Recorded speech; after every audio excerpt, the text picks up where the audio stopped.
सब लोग जीवन में गया जी जरूर जाइए।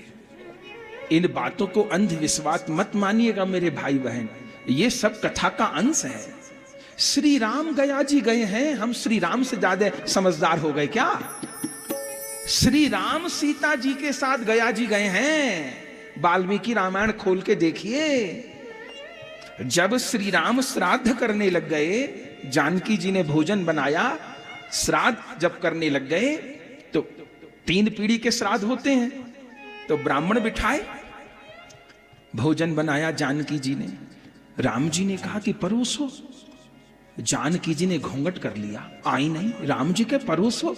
जानकी जी क्या कह रही हैं? मुझे ब्राह्मण नहीं दिखाई दे रहे, मुझे तो अपने ससुर, उनके पिता बैठे हुए दिखाई दे रहे। जय हो। मुझे तो अपने बड़े दिखाई दे रहे हैं, तो फिर मुझे संकोच हो रहा है। राम जी पिंड दान करने लग गए, दशरथ जी का हाथ बाहर आ गया।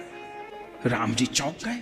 अब राम जी भगवान अगर पिंड दान करने लग जाएंगे तो कितनी प्रसन्नता। तो दशरथ जी का हाथ बाहर आ गया। श्री राम जी विचार किए, क्या करूं, मैंने पिताजी हाथ बढ़ा रहे पिंड लेने को, तो ये तो बड़ी अच्छी बात है। लेकिन राम जी दशरथ जी के हाथ में पिंड नहीं दिए। क्यों? क्योंकि शास्त्र की विधि हाथ में पिंड देने की नहीं है, कुसा पे पिंड देने की।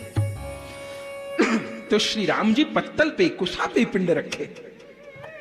इतनी देर में दशरथ जी प्रकट हो गए, बोले राम, मैं तुम्हारी शास्त्र निष्ठा को देख रहा था कि तुम पिता के प्रेम में विधि का उल्लंघन कर दोगे कि विधि का पालन करोगे। तो हम सब परम तृप्त हो गए।